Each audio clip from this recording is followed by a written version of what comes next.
Na nonda wata ki City Veni Waturala and Radio Bulan Dua Wata, San Francisco. Me kochi kianda watabai.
Hindi wike nanga boka en nambudan na tembara na bonua tonga ni bula bina kana bokarong tiko mai en singile wenda indai singa bokarowai mai biti singa bokarong buka en nanda bonua ke San Francisco kanda boka bina kani ronda sa sema tiko ni en singile wenda indai ke radio bulan dua bata kauti kenda bata mai the radio bulan dua bata San Francisco.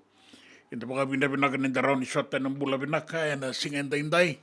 Ala ko na itala no ni kai. Sa siki na kai na lo manitambara.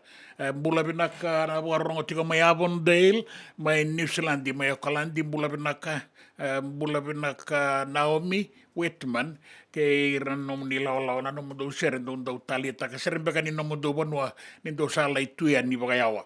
Bula binaka na bikay ko to ni bau ni tayo matin da sema tiko mai se o tiko ngai vale re ndanda po tiko bagai vale ni da boka langi tiko na mo ni madawa da boka bina kina boka lepo be kemoni na da kana be to soyaki so re tiko ni tei re boka ruta ki tiko na singa ni mataka kakana ni singa ni mataka ramai boka ruta katongo na non rabe wer boka bimbi en bonua na ita sirni bula binaka na tiko mai lo mai buna wasa namba walu binaka boka lebu na sama tiko mai en singa lebu en dai boka bula raramba tiko yang diwike muni turanga ke na marama suara sasama ki tiko i vale sombe ka saba kenan raki binaka tiko ngo mai suba kaina kini dila tiko na singa dau maka tiko nan raki abi rungu ananoa ya sa andau makatalitu na kena itu ba kinra kibina ka di boka lili sulu me mamada totolo liwa ba toka na toka lau deba sa amboko di nei boka ro ni tangi kau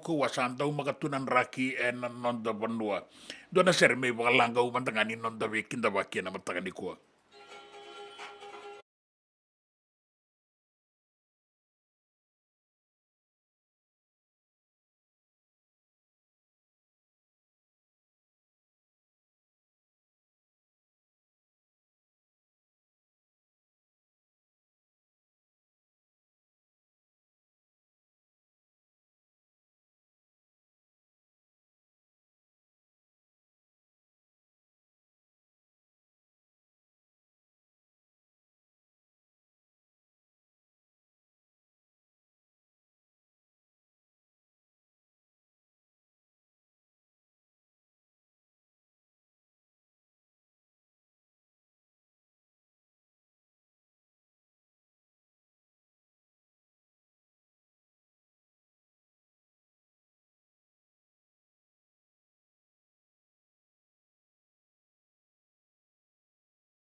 Bata na Sunbelt sa Tinimbul Macau. Bekendo to na siyang tikunin driver, si siyang ni baka motoka, kandaw Dren no te beto seki, erto satu wakarau na Divine Pacific Food Mart mai Sacramento, merto talaveani na nungni boli-boli. Rao sara, witartar ngayani na taliboni diwan dua ono toluwa diwa ono saibarua, merto wakarotaka katalada mai na nungni boli-boli, ena kenangona totolo tua. Divine Pacific Food Mart, Vitorua Viwawalu Franklin Boulevard, Sacramento, California. Namba di telefoni Viwan Dua Ono, Toluva Diwa Ono Saivarua. Ertong garabatalangan ni kanalay waka suburi ani nanomu yaya. May nanonood to stoa, kinanomu mati ni katumba. Nongu chisu, nongu badua. Dorongode na bima mani ono kinavitu ene kabuni bugululu be kemadawe California. Wei mamani ruane kabi kina tolu ena singalewu ni lotilewu wei kemando ibiti. E warotaka na New Methodist Christian Fellowship USA. Rongode na Radio Mbulando Vata San Francisco me kauti kenda vatamai. JJ's Food Shack. E tigo kedi kina na kakana boga biti me bakana kokonda. Lobong benga ni ngai kani do itu na bundi ng dalos sa tapioca. Na kakana boga malangi me bakana steak bakayalo ka kina coleslaw. Wee! Nakarito sa wada badina na kani kanakana. Kaya tigo talaga na nono specials and loma ni mga dawa. Daw tamba na Facebook. Na doy ni tiwa yan. Na bani manray pai kay na bungatali. Gawin na JJ's Food Shack. View Valley mo Billy Jean Street, Santa Rosa, California. Kaya talagang rito dilibo yang may Santa Rosa, may yato sa ni Kinavato. Girit-rito sana Kinavito, Saiba Vito, Tolo Vio Tolo, Dundo, Limon, JJ's Food Shack, Santa Rosa, California. Pinakabakalevo ng daw siya matikumay. Pinakabakalevo ng daw aseti ko na nanda to vata-vata na Radio Mbulando Vata San Francisco may kautikenda vatamay. And the sabo like kasar niya dawayani na walo sa ngubulo ng dolo na kende wili-wili ni matabu vale na Radio Mbulando Vata. Iya, wili-wili lilisar may pakatuto vatataki kina kende wili-wili na ngwanito kay NOV sa ibura-bura. Tuwa na like, tuwa na share, subscribe talaga Mike na Radio Mbulando Vata and na YouTube. Radio Mbulando Vata San Francisco, Mekoti Kenda Vatamay. Nanonda Vata kay City Veni Rotorala.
Ya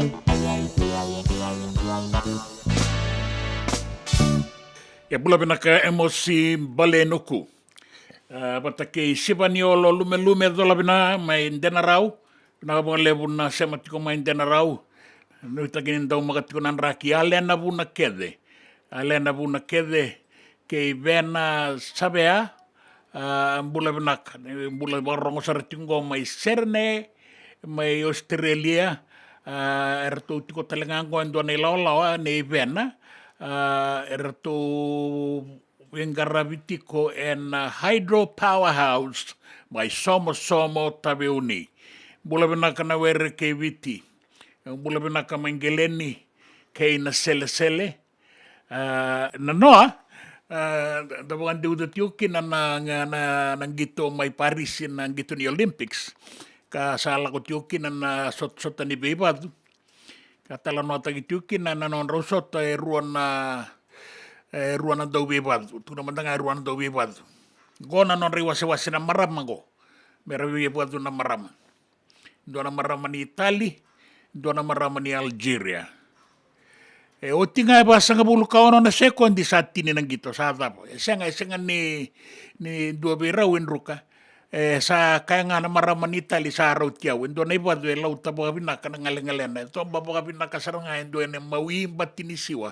Ngalingalena sa andambe somo. Nandambe nga sa tuko na sarabi kuya naturangan ilawa na daw watang isidi. Sa araw tiyaw. Indo na iba doon ang bolowa.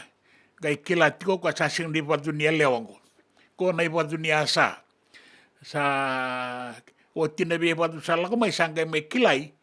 Ni wala na kinesa o kaya badu etangani. Iyo sanga ya lewa imuri. Sa duria ni enanon rewase na marama, melai bei badu talenga endo na turang au kaya. Goira na bia ta, pata keira na ta bia na. Ia na matakani ko sa taura talendo na itukutuku. Nanon raw lakoyan niyan doon na durubong doon na ngoneleo meraw sa lakoyan niyan na bali ni itamay aleo raw na itumbutumbu na ngoneleo raw sa tikuyan na bali raw sa lakoyan sa lay baka bikilay tagisarang goka gome sa lakoyan go malay tukun ni sa wala kaniyang bakirua nanon raw sota tiko raw daw ngande lebu na ponua raw ngande bulikina raw lakokina sarayalo nikila na kena i pala rosala ko sa o tiru na bakia rosala ko tingo me sala ituku ni biro ni tumutubu ni ngonelewa ni sana pamau rosana pamau na do robungo sa kau tikweni romani lewa sarto kay na rumo ni ngonelewa aray sara na do robu aray dasar na tebeli nan roa ni lanangon neleo. Rida ko vida na itamba ni dorobo itiko kina. Ratorobo umbuli da kibinakan gibong-giborang ay wambimbiri na masela. Atarong asaroko ebi ngoneleo. Go nangane mo. Kami nangoneleo. Senga. Kursi nangane. Go sa nangane ko. Oti tarotaleo ko e. O di nga ko na bungo mo. Namuha mo. Tu na senga. Kumomo sa mati. Oi. Ngo na tamam. Tu na saya nga sinitamang ugor. Sala ko sa sabi at tumbu talaga may nabubu na ito robo. Ni o kaya reda ti ko na itamba sa ambang buli da kebinakan dinasaranga. Sa temanitaro saro ko sa tarong irakit na bewe kani sasanga kaya din doon na wekana. Sangit tarong ni o nga. Kami na ngonelo. Gori oyaw, di seberan ni usele pala ni bola. Sa dapat talangay kya. No, natuda ka na dorobo sa katali ni bosta. Tuda ka nga duro itumba jeje ni katum bandolapa jeje. No, nakataka diditi ko yung utung-utualay saranga may adon na rutubal. Ero sa katali ni sota. Aw sang ni klaro sa anduiti ko ibe yan ang unago. Ay baka lang nga ni nota sota. Era mataka ni baka raway ang tainday ni sa sibitong nga na ba era rusa nga bulu karuan na miniti San Francisco Santa Rosa may biti sa sibitong nga na tinikanduan na rusa nga bulu karuan na miniti. Wala wato ka mandanay talanoya na biyabiyata ta via na. Do tele na kene kabakabaya.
Volia me ken do nungu life insurance policy?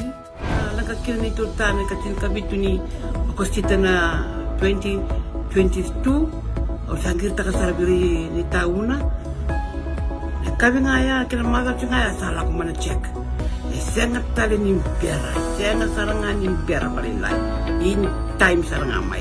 So dan kali warga tera tunda warga. Ko tunggu. Au sahalo ko dengo kamu binasa.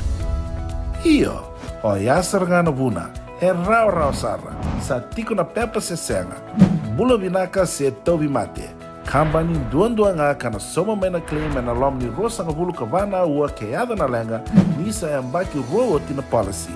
Text mai kina wasa e walu van dua, tolu walu lima e na kena i tuku matai lalai, o ya na wasa e walu van dua, tolu walu lima. Doyan Robina kana maraman na ita. Do samba di ba kusa-kusa iwe. Yandra na ita. Kita sili katalaw mande na Orange Lounge. Maleka. Gorsan badi kata-kata pinakasar tunga toboy simpang bakau. Gai wai dala tukin nambat. Koe serengan kori, sono ngono santa pinakat serengan akenta kakana. Dina to zoko. Keba kitu sana berata ini bagai singelebu. Kitu sana gali bagai kabi ngaya ni kena. Na Orange Lounge, kata lau baga singelebu se baga kabi, barau te itu baga manggo sanggai to toka na bono ni kana. Mai na menta to ide ni ti, kena baga singelebu se baga kabi me bakana baga sekera. Na sui, ike te teke roro baga lolo kei na vida tale. Gira rau mo kila na menu ni singoya. Na Orange Lounge, tolo-tolong dua Orange Street, Santa Rosa. Yang dua tala na tamang divingarabi ni Divine Group of Companies. Dola mena wala kaloka na mataka, kina wala kaloka anambongi moniti kina singatambo. Na Orange Lounge, tolo-tolong dua Orange Street, Santa Rosa. Dan rembeka na ngwala ni kibal nilo tena buku ni oso-oso pakadadaka. Sen drakin-drakin tembeka na itos-tos nimbula, kuwa ni lenga sinui gawa-gawa. Nana magi-mai kina programo warotaki. Mai vera tau na New Methodist Christian Fellowship USA. Nongu chisu, nongu banua. Rongo na vima manione na kabini buku lulu bei Kemando e California. Vima mani dua na singilewu ni lotu lewu bei Kemando e Viti. And a radio bulan dua wata San Francisco. Me kauti kanta wata mai. Nanonda wata-wata ki Siti Veni Raturola.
Mari kangata kua ni nano mani una wakasuka ne daruna singa laike. Ia se singa lebu sarati ngango mai suba rakai naka mai ni dau magatunan raki sabe mama tongo na tini kandua na ngau na mai biti na ngau na ke Santa Rosa sa oti toka bokalele na be mama ni va na kavi ni singa warombuka. Bula bena katorika mai na tukuka bina bolebu na bolebu na nomunisha merotiko mai dau magatunan raki na kabine bukarong buka indai mai na tukuka. Mareda lalanga vesi. Mbula benaka na radio mbulan dua bata ni mbula benaka. Iyo di nasara. Stesen ko kau tiken tapata mai. Na bura-bura. Sangan yo viti nga, sangan yo Santa Rosa nga, na bura-bura. Sa tikong ko elingan, tatapakan bulat ko enikina, apakan jota gitu ko ani na itu saray rembong ilebu tiko en panua bola tangan ni nangaw rembong ilebu tiko. Saya kabisinga tiko ko Santa Rosa tatapakan bina rongo bina tiko ani wiki muni mai serene mareda lalanga besi pakan ini bina tiko ani wiki muni ili kaya ngalo. Malo ambulai, gon Blue Mountain, mai Sydney, Blue Mountain, hula di Banoa, Karakarawa. Bula benaka Ratu Moses delai loma. Bula benaka, oyo kita saloloma tu ani weke muni, bukan bimbisar. Benaka boleh butumo na binanumiti kumai na Singapura wayan dain na ngauna eviti. Bakakina na bebono taleson sabukan bulau titiko be torika tinai mai kuliviti binaka boleh San Rafael, California. Dau makatunan raki wanu ini binaka tungaya niyo kiriteleani abayata Ratu Lebu esa ni bula benaka binaka boleh buna sama tiko mai sikale lebu endai tokasa Sain Rondro, bula benaka boleh mai Perth, mai Western Australia. Awada pada kata-kata. Boleh botea na kandabu. Boleh pelim bote bula benaka tahu, bula benaka. Ratu sabu korong tiko maingo na tu masela. Na wakanda ko sono wakanda sara tiko ngamai na besinga na non tabata keau en radio bulan dua bata en ponuongo San Francisco kanda be kinda bakitiko kina na singa lebu en dai Oscar na sobu dola bina maya totoka tiko na itabi nuita kini ngare boka bina katelanga dai ngarabi tiko ko en sapi na kasar tiko nganan raki na korturang isuba en nuita kini bakaki na mai na asa bakara.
JJ's Food Shack. E tiku kedi kina na kakana boka bitki me pakana kokonda. Lobong benga ni ngai kani doitu na bundi nan dalo se tapioca. Na kakana boka malangi me pakana steak pakaya loka kena coleslaw.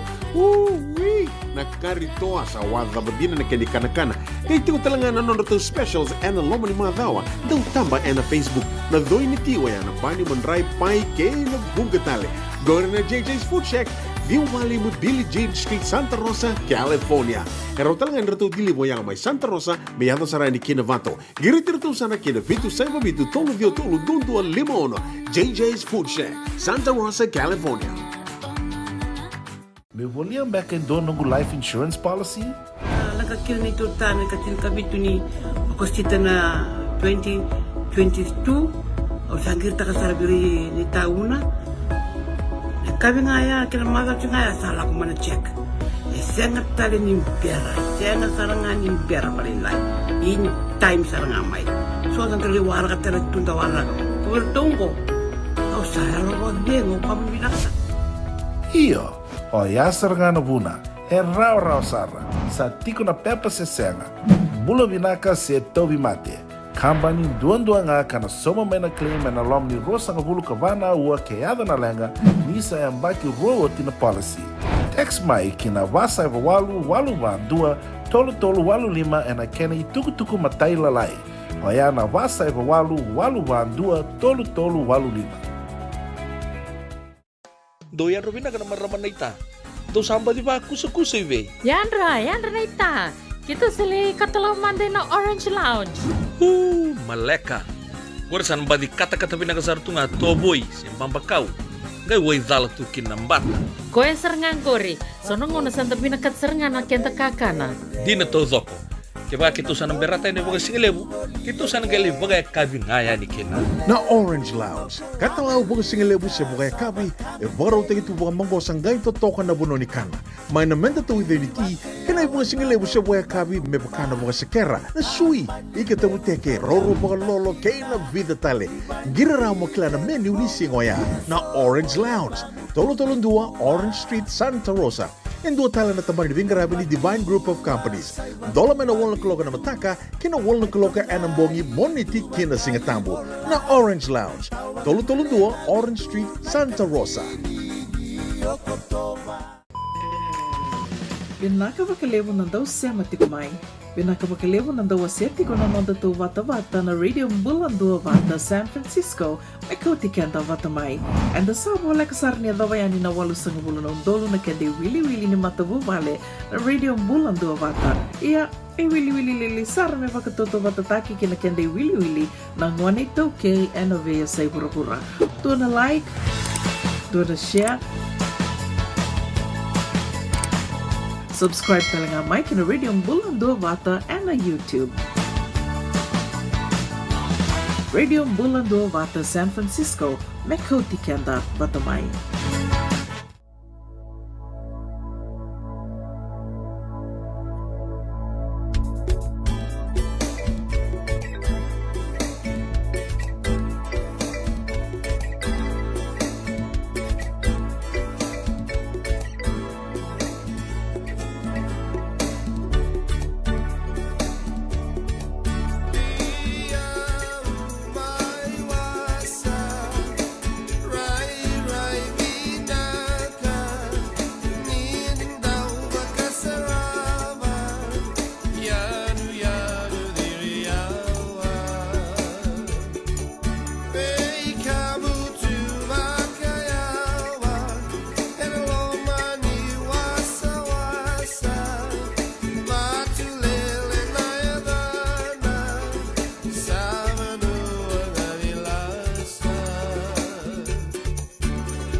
Kembia mai wasa ranu mitiukinan na tikongore na bati ni wudiwai mai koro lebu nan ronga bula vinaka na Southern Brothers ke muni na kanda ni tiko na bara bingori na ilelele ki patulele Oscar na sobu tola bina Rawale na sema mai asele mo sain ronro totoka tiko na songo bina lebu o JT Ndelaila Kemba nimbula ni andra warau wayanga takitokango na ikatalau na asa ni korongo stawel na panua waka Victoria mai Australia rato umbau na numikin na rato leti ni kadiwa na ngoni taukei tombula binaka era laka tiko na vale ni wagamate sipi na Thomas Foods International era to laka tiko kina tiko na vei tambana so na stawal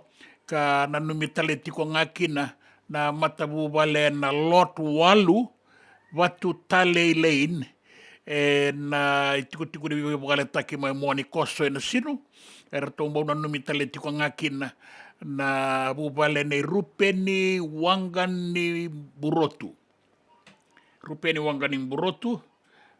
ke alipaten Ndelaila Kemba na matai walu na non tui ke na matai walu di tui ke imbola tangane malo binaga bole bunan dua bata tiko mena singale buendai o barabi Enrico mbula binaka ni andra binaka bole butau na sema tiko maingoi valelebu na tambana ni Telecom Fiji valelebu o barabi Enrico ke ratono na lawa rato mbau na numitale tiko ngana singalebu endai awira ke na grid security ke ira ke na andra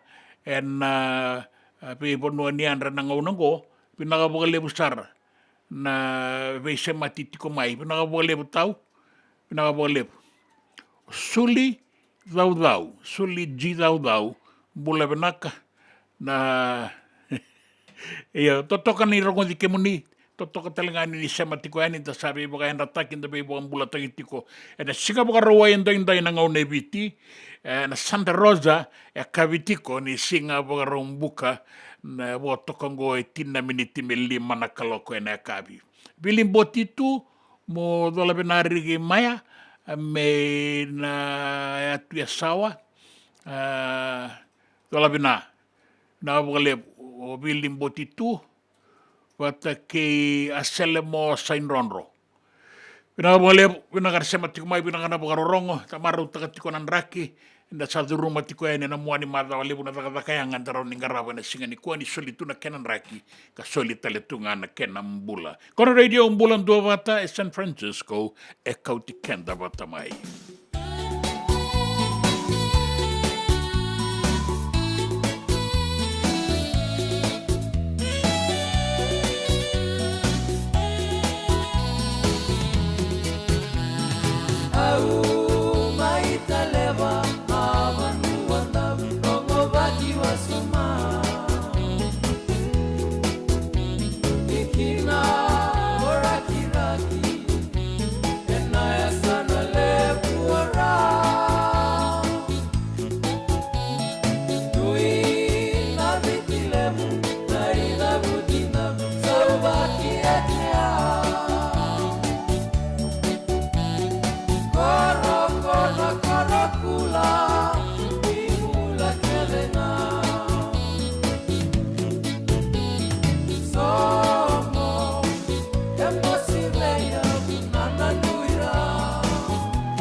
Sota, sota, mita mata.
kene karua na kaloko, e na nonda ngau na viti. Nei tukutuku e na nonda vanua, e wakareita ki mai ni sa lai vesu mai ne kere roro ni wangabuka mai Brisbane, mai Queensland, Australia, e ndua na marama ni Canada, ka tawana tiko e ni na nona iaia ni buka e ni e viti, na wainganga e rauta ni tinika 3.2 milioni na dola na kene sau. Na maramango yang bakiru sanga bulka ba, sana laki vile wai en matabile wai mai Brisbane ni kua, baleta ni asanga me baka duruma ni ki Australia, tinika ba na kilo, na wainganga ni bei baka matenita ki na methamphetamine, sina ice. Na wainganga go e kune en nona iaia na maramango ka kauta ni eviti, na bula o Chulai, na bula ngasa oti ne karusanga bula kawalu ni singa, ka ratombo ki koe na yandra e na roro ni wangabuka mai Brisbane.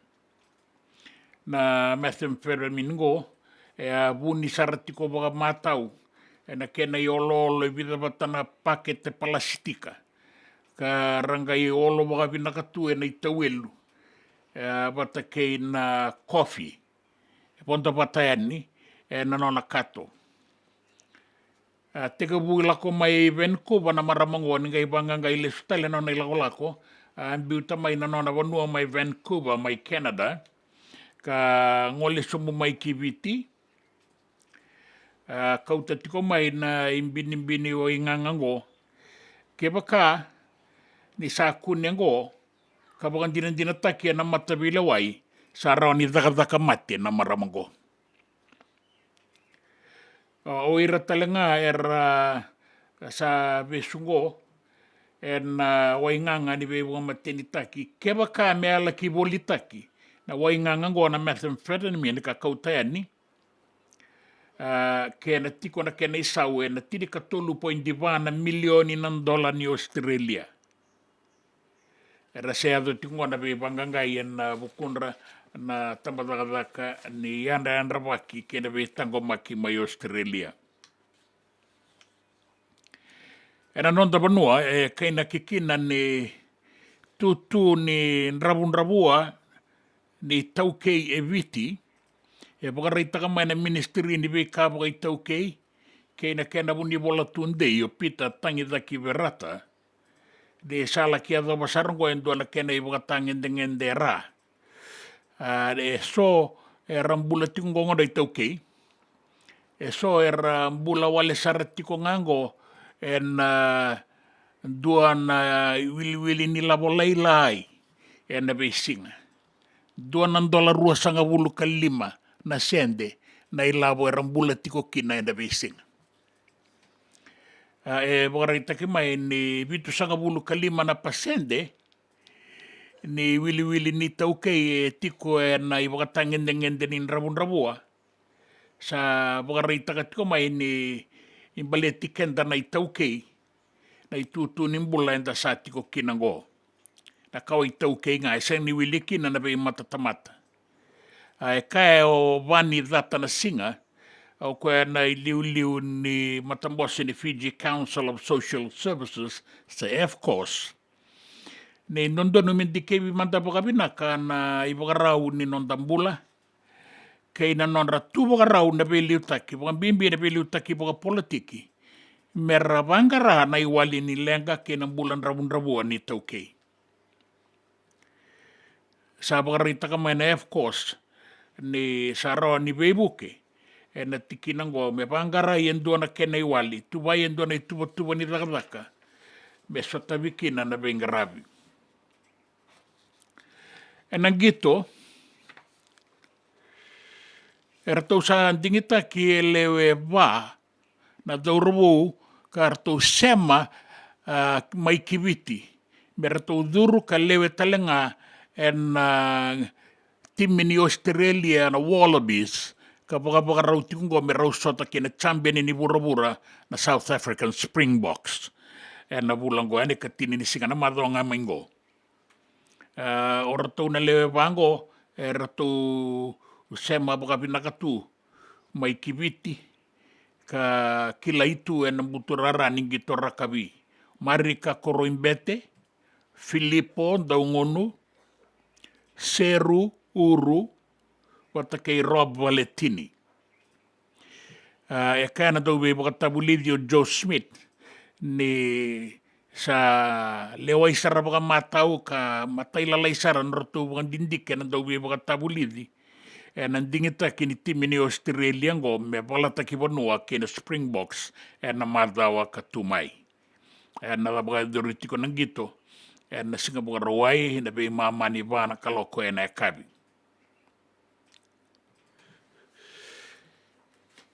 Kina itukutuku tale so mai bonua tani ta sa rongo tiko na baka rau kina be dingi mai merke ka rasa baka rau tiko kina be songo baka politiki baka bimbi e songo le leweru na Democrats sabata ke roto na Republicans. O Donald Trump e a baka rita kana singa lutu lebu saoti ne lebu ni labo erto baka yang atak e da bula mandangau Julai e duanan rau tolu sanga bulu ka diewa na milioni nan dola. Gona bu na unga ni be dingi ki na baka rau ki na bulo November me dingi taki wau ki na duana president. E baka rita ka mai ni sanduana ilabo baka tamera. E rato na numatiko. Me rato na kumo na tolu nan rau rua sanga bulu ka bitu na milioni nan dola. E na lebu ni labo. Me baka rau yani. Kina be dingi me palataka na non rato umata na Republican kina itutu baka president di mai merke.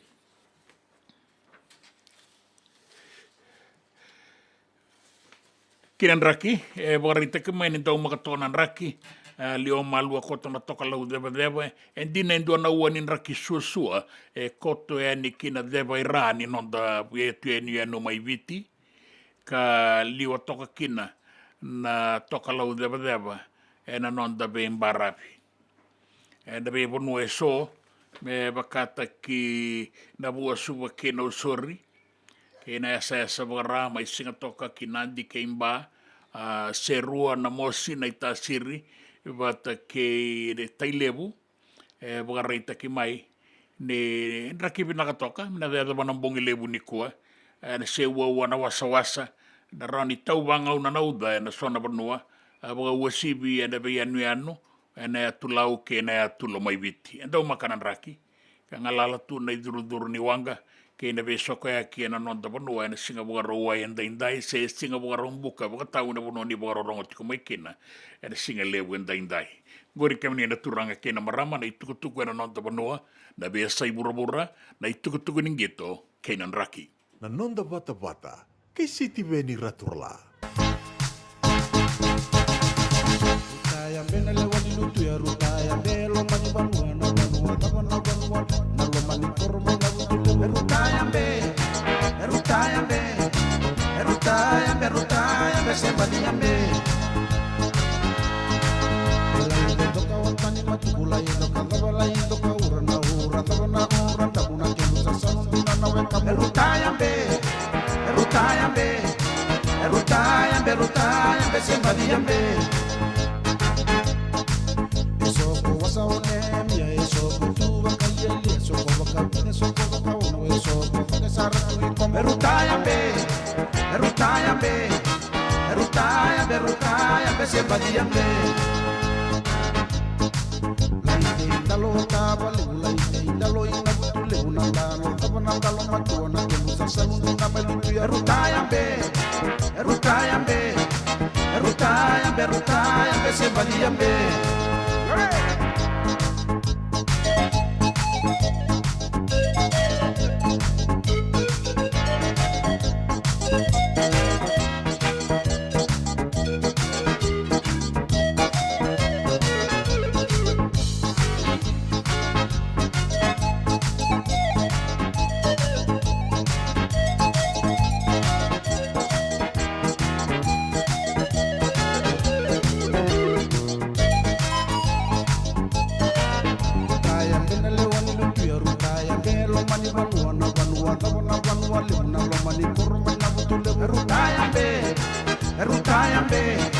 Rutaya be rutai, sembali ambe. Lai toka watani matulai toka tabalai toka urana tabana uranda muna kemusa saludina nawe kamu. Rutai ambe, sembali ambe. Eso ko wasa onelia, eso ko tu bakalia ilia, eso ko bakavida, eso ko bakaona, eso ko takesara tu ikomo. Rutai ambe, sembali ambe. Laite indalo akavale, laite indalo ina mutule unandalo, tabanandalo matua na kemusa salundi na malutu ya rutai ambe, sembali ambe. Rutai ambe, sembali ambe.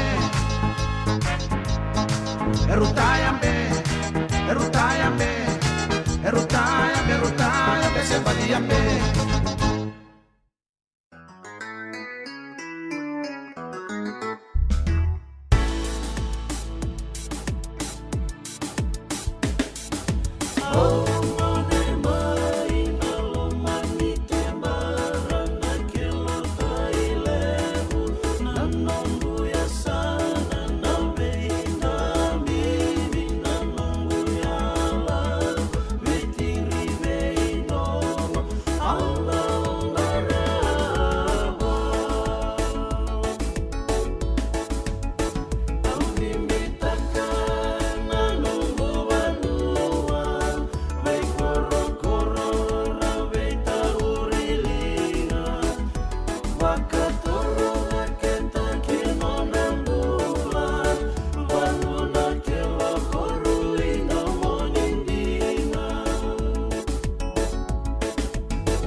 boleh ambek endo nunggu life insurance policy? Nakakira ni tutana katil kabitu ni okostita na 2022 o sangir takasara biri ni tauna. Kabi ngaya kira maga ngaya salah ko mana check. Sengat tali ni pera, sengat sarangan ni pera paling lain. In time sarangan mai. So ang kali warga tala tunda warga. Kubertungko. Kau saya lo dengo kamu binasa. Iyo, o yasar nga na buna, rau sara, sa tiko na pepa se senga, bula binaka se tobi mate, kambani duan nga kana soma may na claim na lom ni rosa nga bulu kabana ua keada na lenga, nisa yang baki rowo tina policy. Text mai kina wasai walu ban dua, tolu walu lima ena kena ituku matai lalai, o ya na wasai walu ban dua, tolu walu lima. Doyan Robina ka naman raman na ita. Do samba di ba kusa iwe? Yandra na ita. Kita sili katalaw Monday na Orange Lounge. Maleka. Warasan ba di kata-kata pinakasartunga toboy siyang pambakaw. Gay way dala tu kinambat.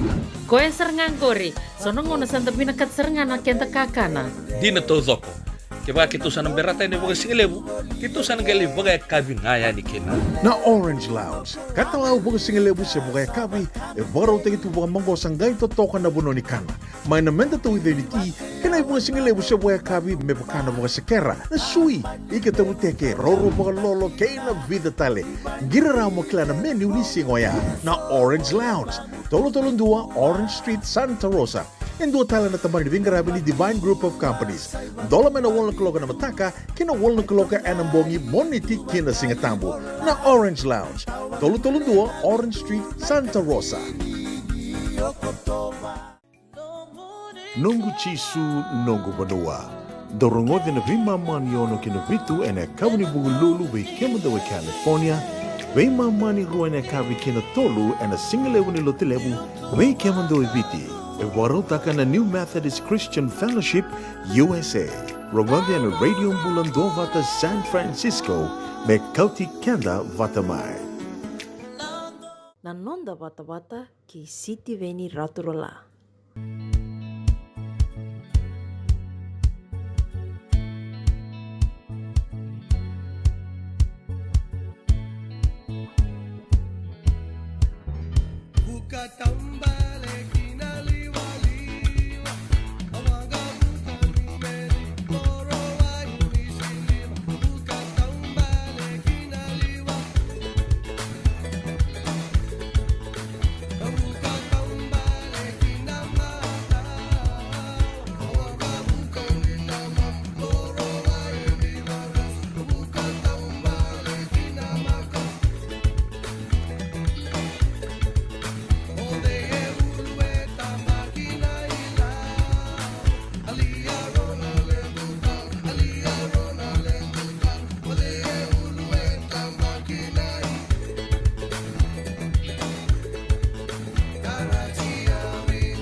E buka taung bale na liwala lamboro waini warasa wanga buka ni na maka.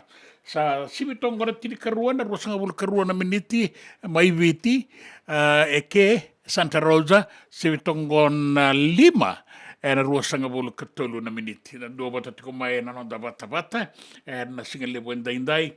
Artu sawawan din desaret tikong na ilaw ni Willie Armboti 2. Balenuku saya wana lem tungguang ko aboy. Purutala bina. Kalau ngata koto, bina bukalebu na buka nui. Bina bukalebu na semamai. O Solomon de turanga mai muri. Bula bina ka radio bulan 2 bata. Yo bukan bula talitikungan. Na Zion Shopping Center mai tabua. Tola bina na panu akong bila. O laito rokonduru. Ni bula bina ka. Solomon ni turanga mai muri na Zion Shopping Center na tau ni mai tabua bakakina o Merendani Magoon bula benaka marama matanggali wata ke Suzy Sizi na busolo bula benaka kemuni ni bula benaka na boleh una sema tiko mai na radio bulan 2 bat. Ta sema tiko mai na sa ni buro-buro go era bagarorong talitu nga mai na sa nakandua mai bola tangan di na sa bongi lebu sarati ko indai na ngauna go ya mai biti bakatalenga kina singa lebu na ka to kanin rakibina ka mai biti met kameli en bula binak me rawani ratombo na numi talitu nga kina kanda era tu bagai tiko-tiko mai buni moli ano no mai lambasa mai buni moli mai lambasa baka kino malau ke erto na bagarorong tiko mai na FFI Fiji Forest Industries mai na boliku ate da silo yung bula binak kartu sama talitu nga mai o buni wanga William me buni wanga bulan na momo sabou lola bina ke Barabi Enrico sa sema tiku mana Singapura roi balet ni ngarabang rangala indai so ngaratak Singapura roi tiku go en sona penua en sa ni Pacific kango dinanin raki bata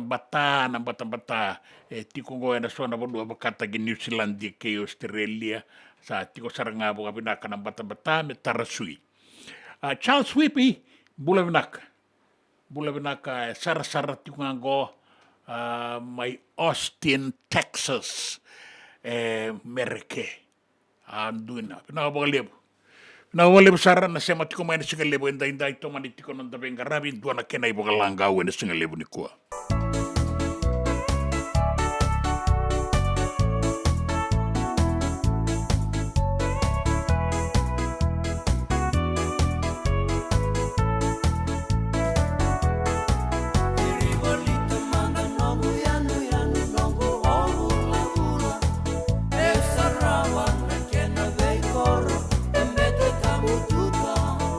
Vai tambu e na mama toka lau, que ensino vada.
JJ's Food Shack.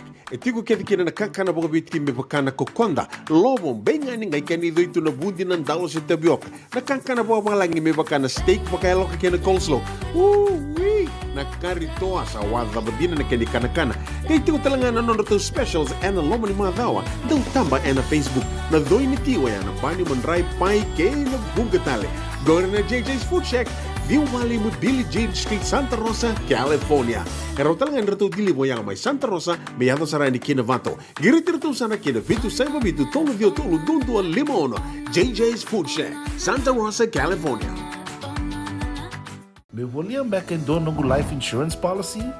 Nakakil ni tutana katil kabitu ni akostita na 2022 o sangir takasarabiri ni tauna. Kabi nga ya, kina mga nga ya, sala ko mana check. Sengat tali ni pera, sengat sarangan ni pera palinlay. In time sarangan may. So, ang kaliwara ka talaga tuntawana ko. Kuwertong ko. O, sara ko dengo, pamibinaksa.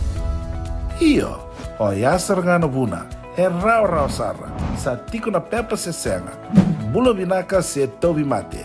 Kambani duan nga kana soma may na claim na lom ni rosa nga bulu kavana ua keada na lenga nisa e ambaki roa tina policy.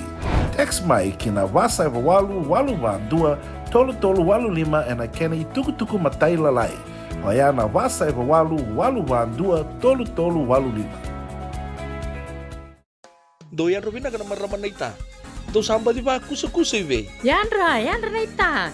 Kita sili katalaw Monday na Orange Lounge. Maleka. Warasan ba di kata-kata pinakasar tu nga toboy siyang pampakaw. Ngay way dala tu kinambat. Koe sarangan kori. Sono ngono santa pinakat sarangan na kenta kakana. Di na to zoko. Kaya kita sana berata ini bagai singelebu. Kita sana gali bagai kabin ngaya ni kena. Na Orange Lounge, katalaw baga singelebu siya baga kabi, e baraw tayo ito baga manggo sanggay totokan na buno ni kana. May naman tato ito ni ti, kanay baga singelebu siya baga kabi, may baka na baga sekera, na sui, ikatabu teke, roro baga lolo, kay na vida tale. Giraraw mo kila na menu ni singoya, na Orange Lounge, tolo-tolong dua, Orange Street, Santa Rosa. En dua tala na taman ni Vingarabi ni Divine Group of Companies. Dola man na wala kaloka na mataka, kina wala kaloka anambongi moniti kina singatambo na Orange Lounge. Tolo-tolong dua, Orange Street, Santa Rosa. Binaka bakalevo ng daw sema tikumay. Binaka bakalevo ng daw aseti ko na nanda to vata na Radio Mbulando Vata San Francisco may kautikenda vatamay. And the sabo like sarnia dawayani na walu sa ngubulo ng dolo na kende wili ni matabu vale na Radio Mbulando Vata. Iya, ay wili sar me vakatoto vatataki kina kende wili na ngwanito kay enovea sa pura-pura. Do na like, do na share, subscribe talaga Mike na Radio Mbulando Vata and na YouTube. Radio Mbulando Vata San Francisco, Mekoti Kenda Batamay.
Ilangani rambuka wanga, na itala noa ke mareta lei.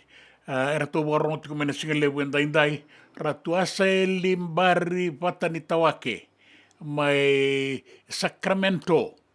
Dola bina, ratu warongo tiku mai kira nawe kandango, ke vani toka, ayandra mata, ayandra, inda bui lebu ngori, pinaka lebu na sema mai, o wasenai rakula, dibu emele ke pilimoni pinaka andi asenada andi tambua bula binaka andi totoka na bulongo di sangai entonga de talno leka muria de talano ene singa no ambaleta na tabia via na kina na via ta taitu si mariwa totoka na sota ene singa le wendai ni voto ko e rusanga wulu ko ono na miniti mendua na kaloko e na ngau na mai viti e da dua bata tiko kina ke taitu si mariwa ere wae ni mua ni i ra na mua i ra ni non tapano e na dau makasara tungona raki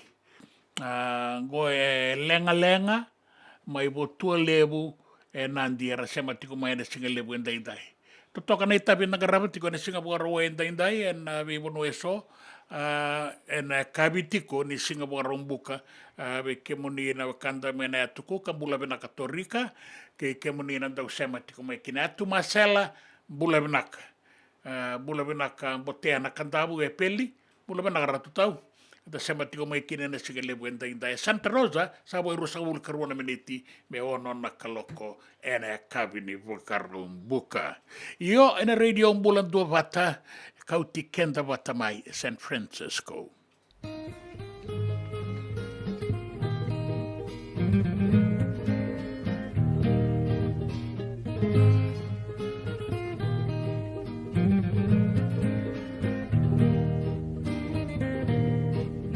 Nalongo ko mai boro kawakanua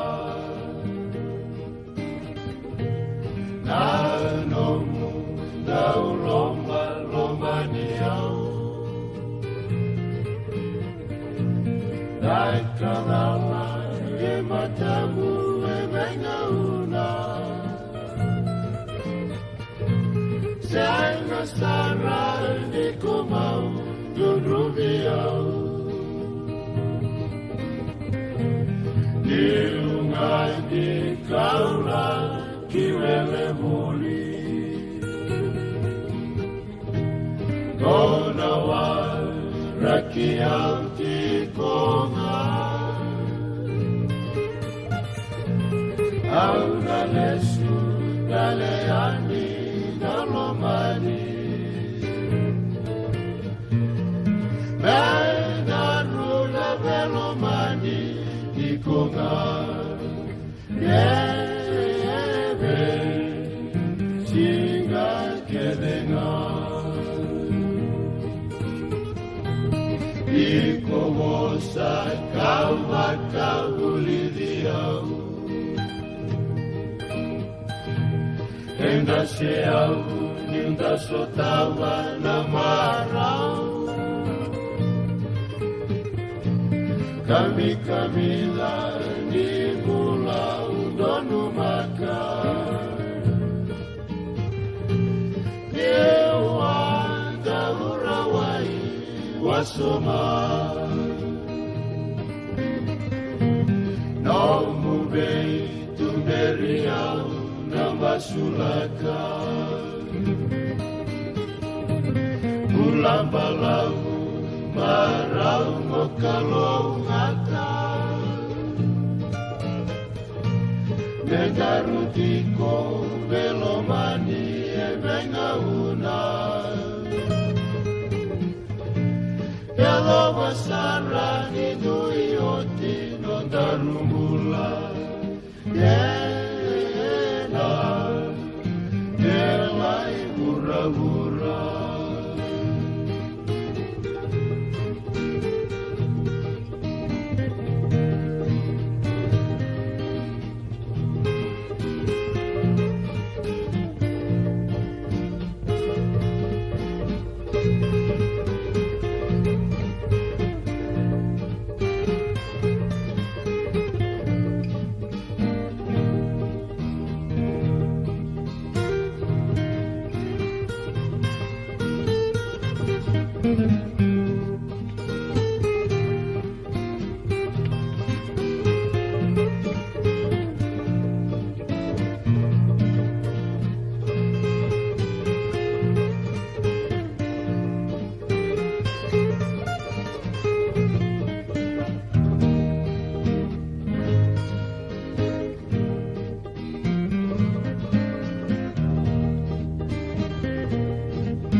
Longu kumai moro kawai kanua Nau nomu dau loma loma ni au Dai kalala e matamu e venga una Sei masara ni kumau nurubiau Iungani kaula kiwele voli Kona wa rakia utikonga Auna lesu kaleani dalomani Medaruna velomani Kikonga Kebe Singa kelenga Senga dina ni kara rawa na daka waka kekiwa. Ia endona kainda wipu ke kawaka mamanta taka tuna bengaravi. O ia ke tuna kenda to kakana. Leika na dalo na bisikete na reo bata na sunbells e tinimbulu makau. We kenda tuna senga tiko ni driver se senga ni waka motoka kanda u Dren na tutu beto seki. Erto satu wakarau na Divine Pacific Food Mart mai Sacramento. Merto talaveani na nung ni boli-boli. Rawa sara. We tartarngayani na taliboni diwan dua ono toluwa diwa ono saibarua. Merto wakarotaka katalada mai na nung ni boli-boli. Ena kenangona totolo tua. Divine Pacific Food Mart, Viturua Viwawalu Franklin Boulevard, Sacramento, California. Namba di telefoni Viwan 21 Saivarua. Ertong garap talangan kena lewak suburi ani nanomu yaya. Maina nonderto stoa kena nomu mati di katumba. Dendram beka nangola ni kibalilo tero pukuni oso pakadadaka. Sendrak-ndrakita beka na tos nimbula. Kuani lenga sinui gawa-gawa. Nana maki mai kena programu warotaki. Mai vera tau na New Methodist Christian Fellowship USA. Nongu chisu, nongu banoa. Rungode na bima manione na kabini bugu lulu bei Kemando e California. Bima mani dua na singilewu ni lotu lewu bei Kemando e biti. And a radio bulando wata San Francisco. Me kauti kanda wata mai. JJ's Food Shack e tiku ke kina na kankana boga biti me bakana kokonda lobo benga ni ngai kani do itu na bundi na ndalo se tabioka na kankana boga malangi me bakana steak baka loka kena coleslaw na kari toa sa wadha badina na kani kana kay tiku talanga na nondo to specials and lomo ni madawa dau tamba na Facebook na doi ni tiwa ya na bani mandrai pai ke na bungatale gore na JJ's Food Shack Viu Valley mo Billie Jean Street, Santa Rosa, California. Karo talaga nito dili mo yang may Santa Rosa, may yato sarani kinavato. Giritirto sana kinavitu sa mabitu tolo vio tolo dundu al limono. JJ's Food Shack, Santa Rosa, California. Binaka bakalevo ng daw siya matikumay. Binaka bakalevo ng daw aseti ko na nanda to vata-vata na Radio Mbulando Vata San Francisco may kautikan daw vatamay. And the sabo like kasar niya daw yan inawalu sa ngubulo ng dolo na kende wili-wili ni matabu vale na Radio Mbulando Vata. Iya, wili-wili lili sar may pakatuto vatataki kina kende wili-wili ng 182K NOV sa Ibura-Bura. Doon na like, doon na share, subscribe talaga Mike na Radio Mbulando Vata and na YouTube. Radio Mbulando Vata San Francisco, Mekoti Kenda Batamay.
bula vinaka ate the silo, bula vinaka. Da warong tungo na ve sere so ni ba maruta ki tukina da single lebu ni ba ro and dai se ya kabi ni ba buka ke ba kauni tiko Santa Rosa ni ba tong wetin na miniti me ono na kaloko. Ate da silo bula vinaka William me buni wanga bula re mo sabo inga re. Barabi Enrico ra bota tukina na koron kaunga sele na kasaleka kandabu ke ira tiko mai walangi ke na be sai wura ave na wole sa be bota ira ramba tiko ani kila ni da be bota tiko nan dona bonu sa taru saranga na bura todo bula benaka sara tiko ani ngori mai Austin Texas Charles Whippy bula benaka Philip Robinson wata ke Fanny Robinson mai Nandi wata ke Rauna Ngone o Pandora wata ke Madiu do bula benaka na be tamani sa deiti ko na bebo saki ni beito soyaki ni daw makatongo nan raki to nang aunan nagale so tataleani na bosai we tuile bukana bina bole stino tokona bula benak taitusi mariwa kai na tiko main tokana be ngarabi ko tiko mai lenga mai botulebu mai Nandi kara sema tiko mai kina na singale wenda inda nasa sabora kina tu saung balang-balabu mai wini kabwa abata ke monina wakanda ni tiko ngango na sa sai suba ke no sorry ni sema tiko mai na singale wenda inda do maga tiko nan raki sindi besau era kana kenan dau ni sangani besau nan raki na dei koto na kena ituba ki winaka inda kina singani mataka ke na singa moniti ena madao akatumai.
Muria mai oro basma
Dewasa dan di nanduku loa korang hilang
Sa duana kaloko na itukutuku ena nonda vanua. E ala ki vesu ena iroro ni wangavuka mai Brisbane, mai Queensland, en duana marama ni Canada, ka kune ena nona iaia ya kau ya nieviti, na wainganga ni vei wama teni taki. Na wangavuka ya ngole ya nieviti, e vuka ya nikina na maramango, ka tombokina, veira na wailesilesi ena iroro ni wangavuka mai Brisbane, na lebu ni wainganga na kenei sau e tiko e na tinika $12.1 milioni ng dolar ni Australia. Na maramango yang bakirua sanga bulu kaba, sa ngone leo toka.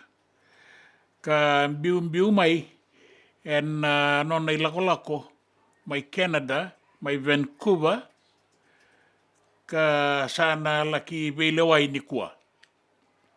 E vesu ni asanga me bakadurumayani ki Australia e tinika na kilo na methamphetamine na ice ki Australia. Na wainganga e kauia ningo e ra wakaritaka na kenandau e randau yanrava na iala ni vanua ni rasa yanrava matua toka na iroro ni wangavuka mai Brisbane. Ka vuni takiani ana nona iaia na maramango ka vakau ya nieviti, rau ngole pata ya nieviti.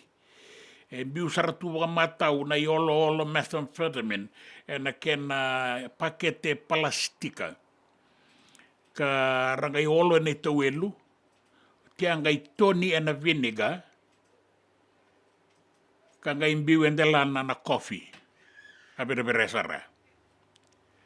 Na maramango ya biu mai Vancouver, ka sana laki vile waingo mai Brisbane en buku ni wainganga ya kautaboliani. Mai ka ke baka na vile waingo sa tika bunikua ka bagan dina taki ni dina na kai ke vitaki tiko kinango ko ya saro ni taka mati mai Australia. E kaina kitalenga ni ke baka me ala ki volitaki. Mea bolita ke na wainganga e kautiko e ningo, e na kena pakete, e doanan rau wasanga bulu kalima na undolu na pakete methamphetamine, ka kewa kaya lei bolita ke e na tiko e na tinika $12.1 milioni ng dolar na kena isau. Enda na numanga ni rasayan rau matua tiko na wailesilisi na nonda manua, na idurudur ni wangavuka ke na wanga ibiti. E donan rau dio sanga bulu katolu na undolu na itau ke e viti, kanda tiko e na nonda vanua, e wakarita ki mai ninda sa tiko e na iwakatangen de sarera nin rabun rabua. E pitu sanga bulu kalima na pasende, ni wili ni tau ke ruanan rau tolu sanga bulu kawalu na undolu, na wili ni tau ke, pitu sanga bulu kalima na pasende ni wili ya, e da sa tiko sara, e na iwakatangen de ranin rabun rabua. Gowe kandangan itau ke. E kaina ki mai ni so, e rasarawata wale saratiko nga me rambula, e nan $2 sanga bulu kalima na sende, $2 singa. E kaya opita tangi ki rewa, na buni bola tunde ini ministeri ini bi kabang itau ke. De sa tiko saredake. Na iwakatangen nin rabun rabuango. E kaya obabani data na singa na bunibola kay liu ni matambos ni Fiji Council of Social Services na FCOS ni entundo me tasango matua sar. Mentango matua takamanda na yan rabi ni nonta panua en sona daka kaboga eduritiko kina. Kaboga tumbureti ko na kenda maliwa ng rabun rabua. Kina itukutuku ning gito. Erto lewe pa na do robo itau kei. Erto tiko mai Australia. Erto sanding itaki kin timeni wallabies. Ratuna lewe wango ratuna tu wakarau na madho maingoro no wala taki wanua na wallabies wataki na South African Springboks. O ratuna lewe wango ratu sana laki wakaita virtu samba undingi taki talengakina. Marika Korimbete, Filippo Ndaungonu, Seru Uru, K. Rob Valetini. Canada we wakatawulidi o Joe Smith ni sa di kebi sarra wakabinaka na be kain baletira kede na daurwo era sa dingi takingo mera bala taki Australia na timini Wallabies na bala taki bono ai rua wata kena Springboks. Na be sai burabura wakarita ki mai kina ni sa kaukau asarati ko na be imbutuaba na buna uni be dingi mai mereke na bulo November min dingi takikina dua ni susomi ke Joe Biden na presidenti.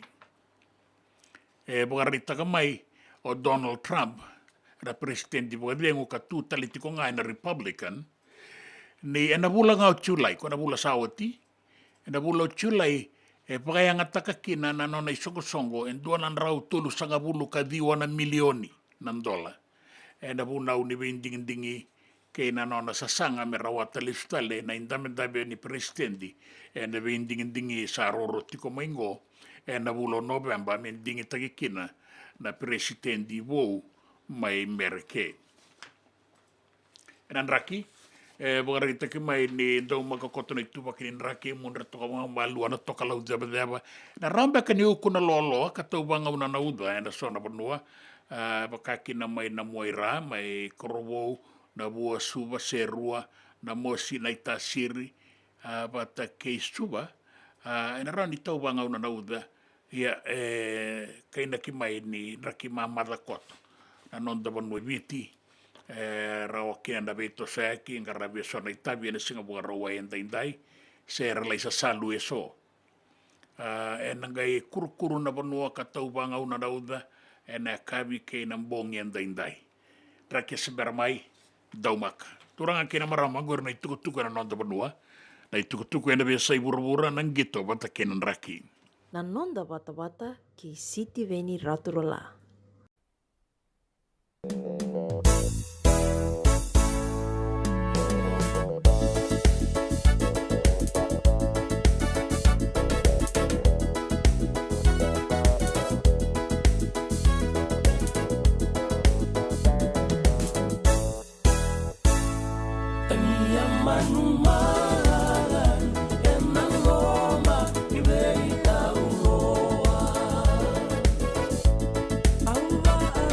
Bakara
JJ's Food Shack.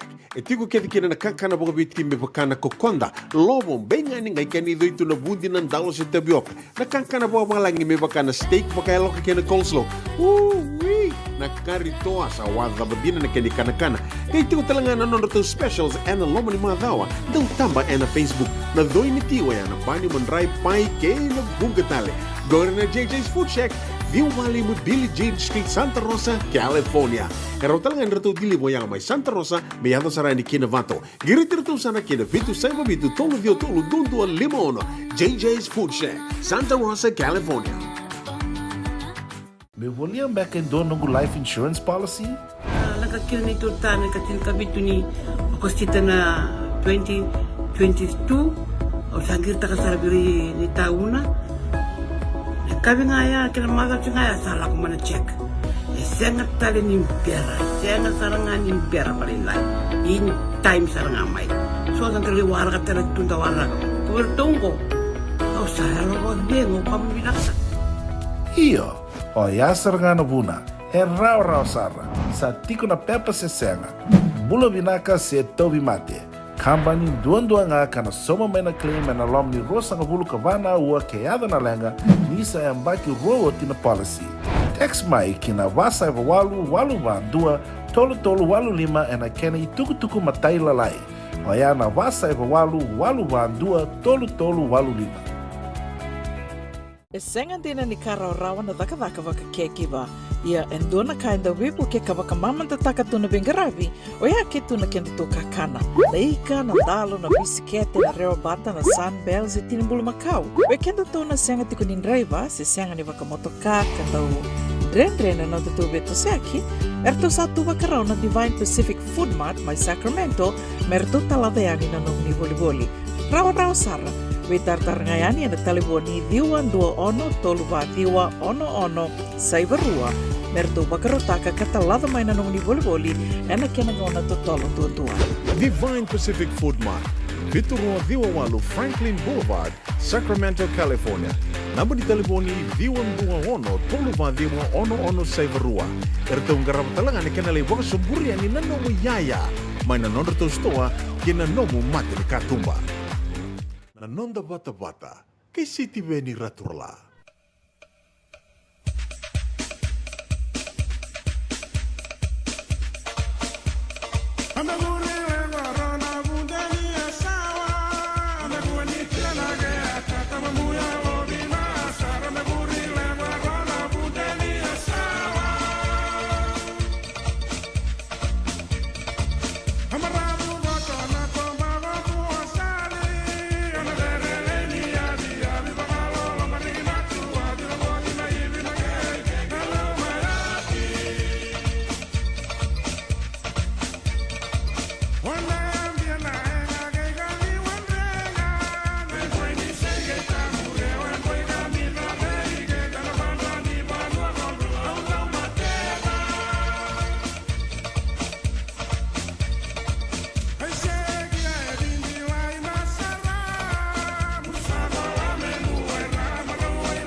E runde ni asawa na weko la ke tabu asombo.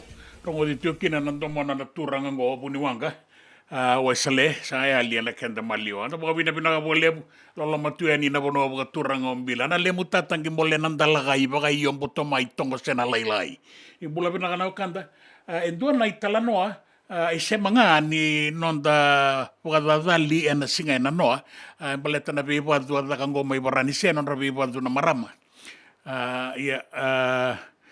Koe ango ngai masika ngā na mataka ni kua endu e tuku na mai viau baleta ni via semata ke nei talanoa ya nei talanoa ni tā via na kei na via tā e rausala koe na non rau itiko na dhorobou na ngone leo rausabi bosaki tiko dona dhorobou dona ngone leo sa rau na numa me sala ituku ni valeve ngone leo e tamana ke tinana ni rau sana bua rau bua mau sa boleh kani ruana embaki na non rau ndau ngande non rau vito kani boleh na lewe rua rau saya doa ni vale sa boka bikila itakisara na doro bongo ka arto sabe marau takir tu lulu sa manila i toka na ti me warak mendo na biloti lago sarana ngone leo tuku na be doro bo me lewawa toka na rumo ala ko ni sale wa toka na rumo ni ngonele o sa bugara rai da saroko e sona itamba e bida na itamba ni dona dorobo en duoti ko nga na itamba ni dona dorobo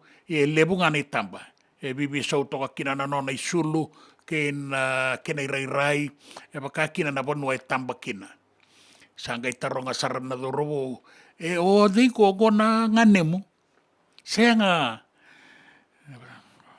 oi, o tenga na tamamongo, senga, sin tamangugur. Na bungomu, na momo, senga sin nogomo samati. Oi. Tabalemo, senga. Sa utie vida taleno na taro sa mani taro borakia ni baleta saba kay tubu talenga may loman na sabi bubu na numati ko ni dorobongo erau vekila italenga ke ngoneleo. Yo denga na dorobongo. Senga. Go o yau. Ha? Kore na kengu itamba. O semberekina ni sele. Sanga saranga kia na pitalanoa. Atuna dorobo duru kitumba lako. Dona lako ya ni duri ngai tau tumba ngai ngutu ala i bukan dueno rotu vale. Na telanongo ni bia pati ko ya na bia tau rurua. E ruanga na katumba. Sanga ni tolu. Kepa kasatolu, enta na taronga sena duru ebe. Bukan dina takiti kono itala nongo. Ia saya do tuena nonda banua. Nonda veile de aki ngai na sona ngauna. Ke na bonua enda botoka kina na nonda baganana numbaleta na dondono ni tamata yandua. Sa duru sese ni kua. O e bula benaka kemuni. Tom mbulibou. Obi, bula benaka. E bula benaka. Wanu ini benaka tuka eni be kemuni.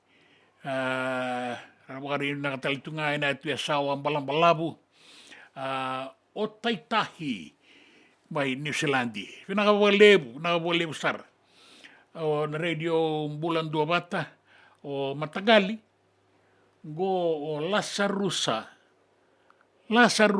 bula vinaka Lasarusa totoka na sema tiko mai na singa lebu nikua tapaka nui vinaka tiko yani ena itabi yang karabi senda bukan dangi somba karla sasalu na bibili somba kar tatabu na wai tom mundela era sigale buenda indai kata baka marau takitiko en radio bulan dua bata San Francisco ni kauti kenda bata mai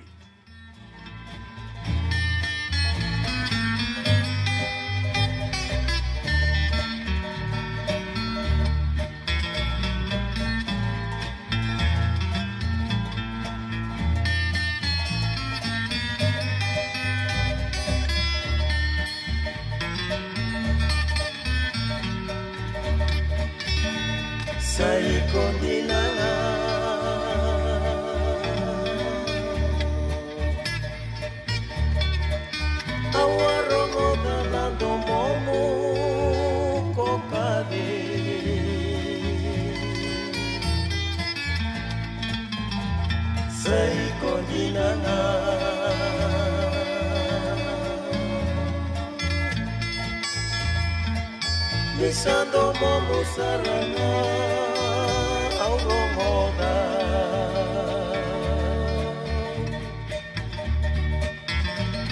Sai kondilanga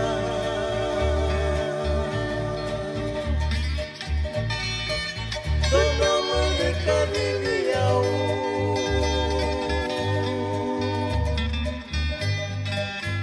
Tono mualenga Tono mulenguna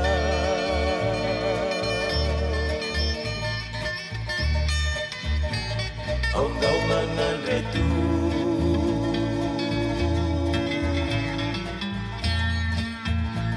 Kinando mokoya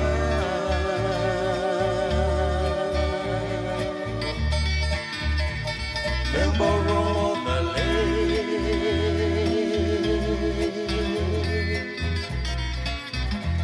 No muka diriau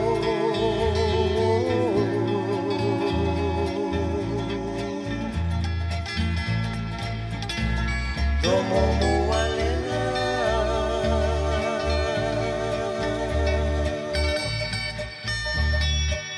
Memelani kaniviao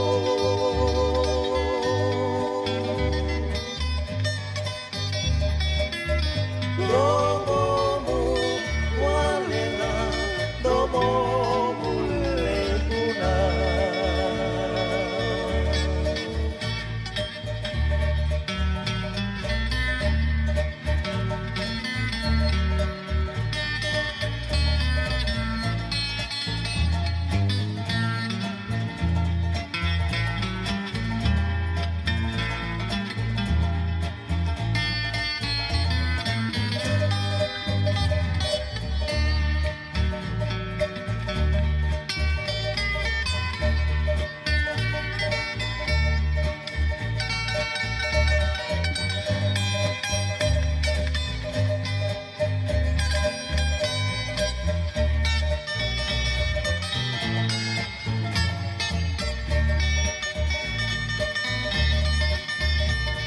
Undangan itu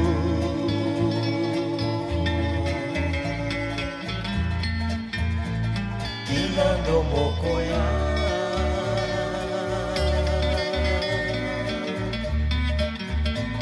Memborongo dale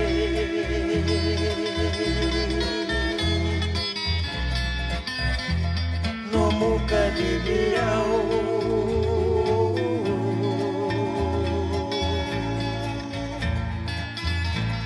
Tomo mualenga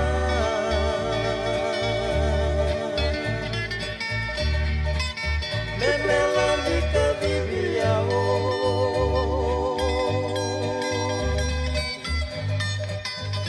Tomo mualenga Tomo mulenguna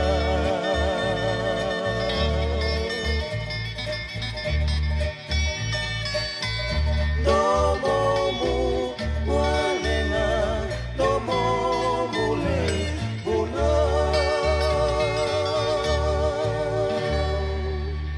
E senga dina ni kara rawa na dhaka waka kekiwa. Ia endona kainda wipu ke kawaka mamanta taka tuna bengarabi. O ia ke tuna kenda tō kakana. Na ika, na dalo, na bisikete, na reo bata, na sunbells e tinimbulu makau. We kenda tō na senga tiko ni nreiva, se senga ni waka motoka, kandau Rendre na tutu beto seaki, erto satu wakarau na Divine Pacific Food Mart mai Sacramento, merto talaveani na nungni boli-boli. Rawa sara, we tartarngayani na taliboni diwa dua ono toluwa diwa ono saibarua, merto wakarotaka katalada mai na nungni boli-boli, ena kena ngona totolo tua. Divine Pacific Food Mart, Viturua Viwawalu Franklin Boulevard, Sacramento, California. Namba di telefoni Viwan Dua Ono, Toluwa Diwa Ono Saivarua. Erto ngarabatalanga ni kanale waka suburi ani nanomu yaya. Mai na nondra to stoa, kina nomu mate ni katumba. Nongu chisu, nongu badua.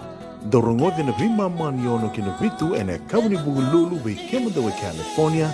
We mani ruane kavi kina tolu ene singalewu ni lotilewu we kemadawe viti. E warotaka na New Methodist Christian Fellowship USA. Rongote na Radio Mbulando vata San Francisco me kauti kenda vata mai.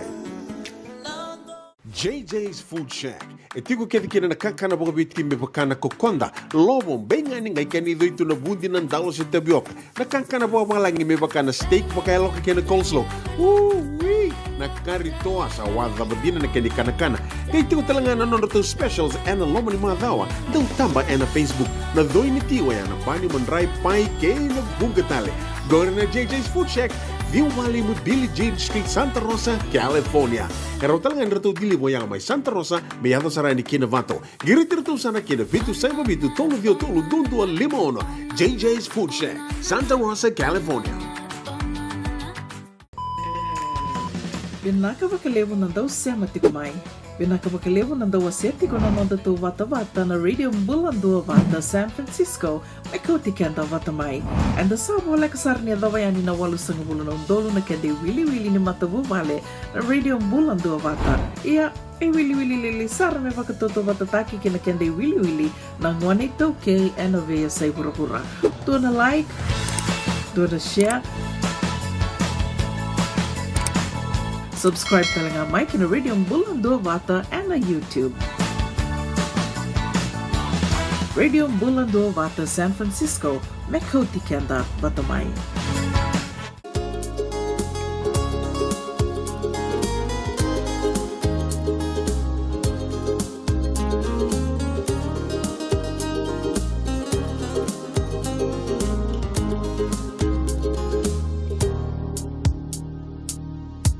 Talano ataka manda nanobu beauty neito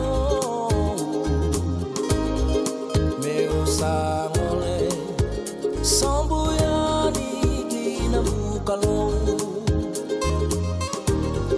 yebuni mateni nakasou kena gogolo dau perai Nora bossa na bulong Rausa mode ko akani sikei mala Nobu ilo lama isalei moda ilinga wale na Rausa mode ko akani sikei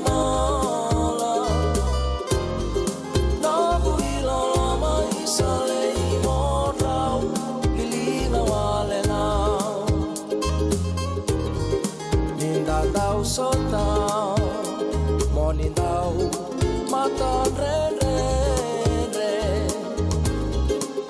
Boboleka ni mai kamoro me meno bukalele Wadava manda na kenurau mune munete au ngai diba isalaya Sebekebe Rausa mode ko akani sikei mala Nobu ilo lama isalei morau ilinga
Ai tala no ni no na bimbiu mai vale. Da rongo ko na serre. E so era boga boi na kene langa ser makawa. Da boga bina kan da roni rongo dira tiko ndai tatu si mariwa. Na numitali tunga ke no era na lewe ni no na koro. Sini kilana no na koroi mai solo bola tabuki mai rabitaki mai kandabu solo bola rabitaki kandabu. Rona manusa urusan bulan beka. Tu na numitali tunga kina na lewe ni koro o bunda.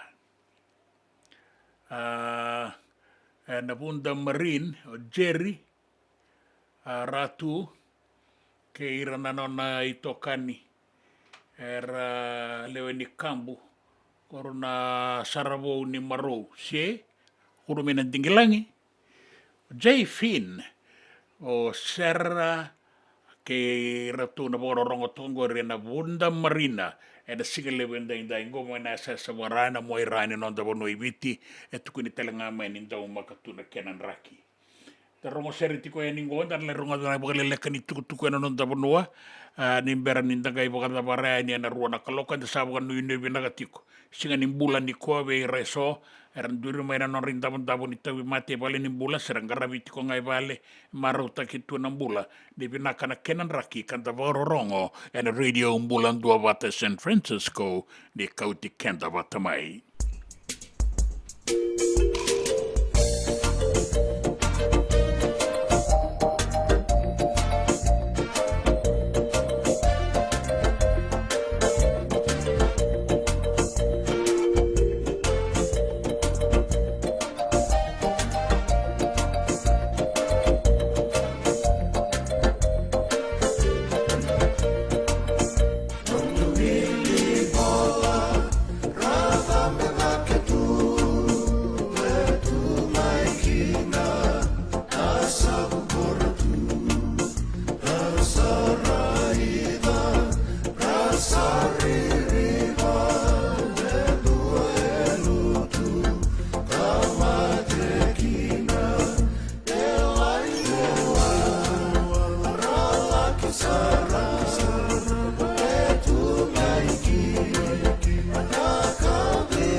Lalaga ni tukutuku ena non tabanua. Ala ibesu mai na Brisbane Airport mai Queensland, mai Australia en duana marama ni Canada, ka kauta tiko ea ni ana nona i aia e viti, na wainganga ni vei waka mateni taki. Buka e nena wanga buka, na kena isau baka ilabo ke baka mea aboli taki, e tini katolu na milioni, tini katolu pointiwa na milioni ng dola, na isau ni methamphetamine. Marama ngone toka yang baki rua sanga bulu kaba, tiga buna nona ilako mai Vancouver, ka ngole mai Kiviti, mai Viti sanga ngole ni ki Brisbane, kauta wabo kiti ko na usa methamphetamine go, ka na ponu e vito soya kikina, e asini mani tombo rawa e ke, gale tombo mai Brisbane. Sabi lewa itiko ni kuwa na maramaya. Kebaka, era mani dina taki na matabila wai sa rawan ni tutongi daka mate mai Australia na maramango. Era olo tu ni boka pinaka na kena i olo plastika o tinga i olo tale na tauelu sanga i toni na vinegar ka ngai biuiani na kena katu. Pere sana. E wakarai taki mai e na tambatakataka i taukei, kena ministry, e na doa nei tukutuku nei pita tangi taki rewa, ni tubaki ni bulan rawun ni taukei e na ngaunango, kena i malembale rauta ni doanan rau diwa sanga bulu ka tolu na undolu nei taukei, era sa tiko, e na bulan rawun na iwa tangende ni bulan rawun sarera kara tiko kinango.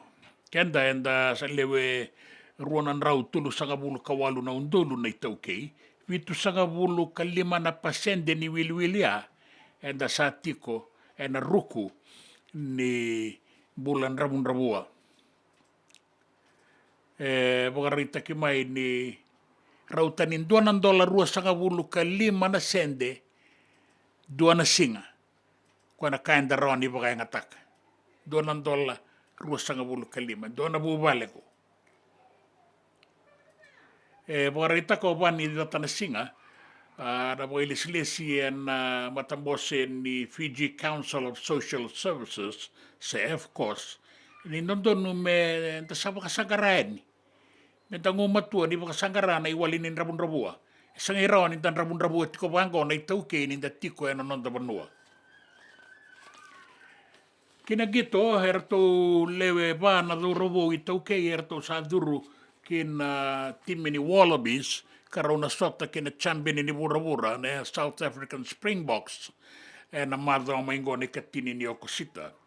Bukarita kitiko mai ni ortongo na nonda dorobo Marika Koroimbete, Filippo Ndaungono, Seru Uru, watake Rob Valetini.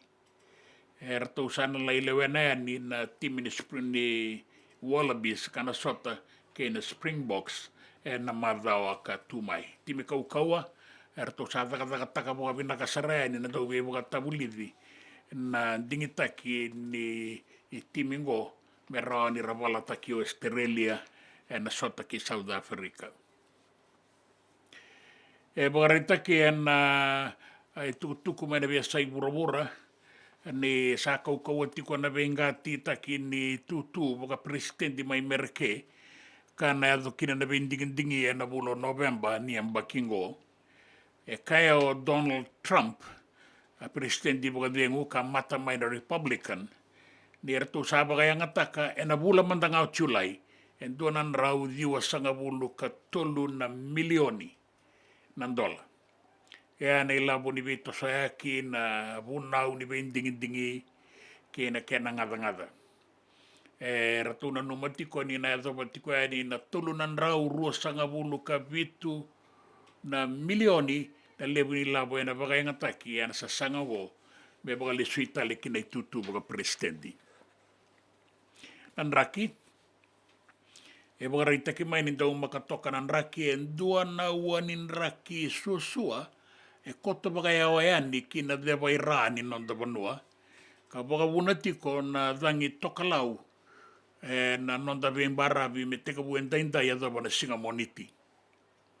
Me adha wana bongi le buendaindai na raoni tau wanga una nauda waka wo tuna lo malangi rungu na sona ngauna. Ia enraki mamada, enraki vinaka tiko enraki ni veito soe ki keina dhaka me baka sangara vitiko ena singa endaindai. Me adha wana bongi le buendaindai sanga ni vesauna enraki ena raoni rungu na lo malangi tau wanga una uda lio toka na dhangi toka lau ena nonda bembara vi turanga kena marama ngore na itukutuku ena nonda vanua na itukutuku ena vesa i burabura na itukutuku ningito kena nraki Na nonda bata-bata, kay City Veni Raturla.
E tawa vina ka pukale wio, tala noa takitiko na atu ya sawa mbalambalabu, membaleti Apollo Korovuka Manasetawa Tuirara Subdivision, mai Makoi.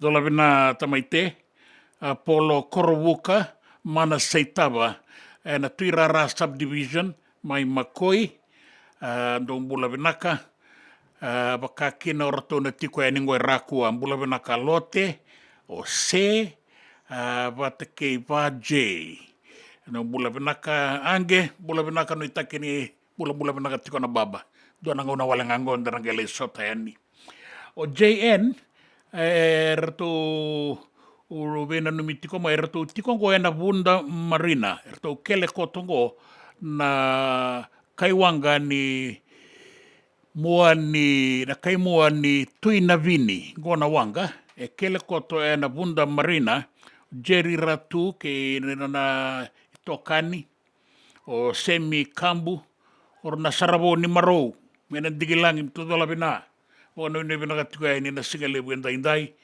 be kemuni kede talenga so era sara tiko mai nembe kana no sema sa tauri kemuni boga bina katiko na no da station ni bengarabi na singale buenda indai kalau ngata tiko na bengarabi en komunia ni na baga tiko na ilako en kabienda indai sa bole ka sartongo na bitu na kaloko Santa Rosa California.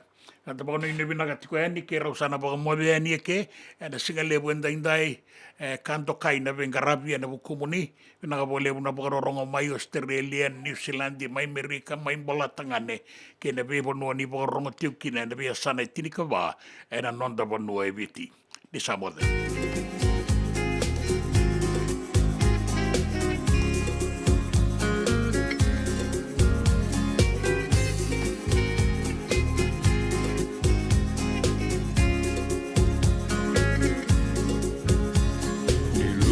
Na kabi e na tomba ko suva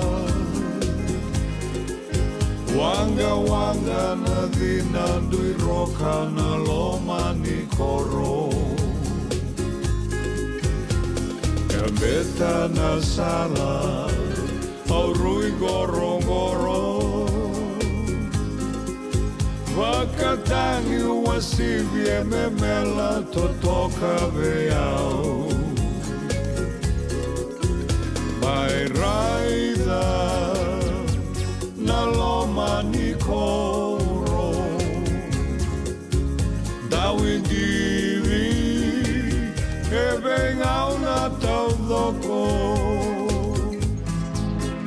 Turaki bani waike na ingangi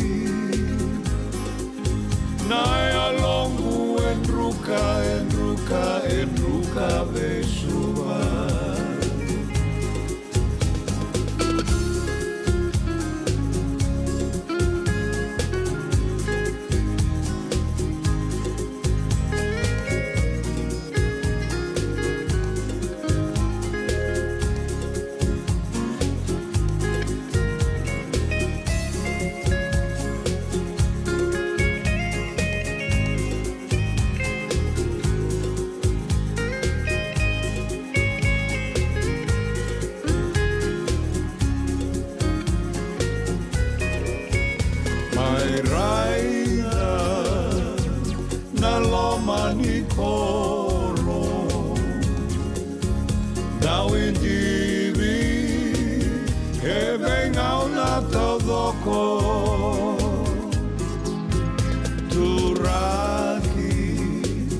Bani waike na ngangi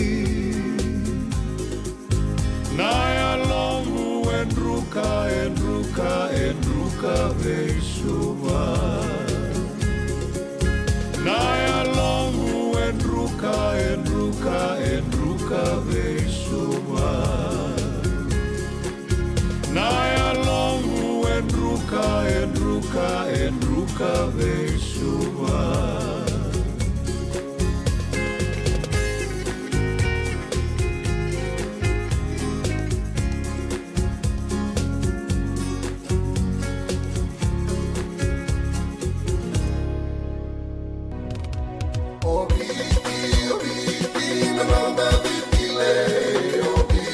Nanda Vata ki City Veni Raturala and Radio Mbulan Dua Vata, San Francisco.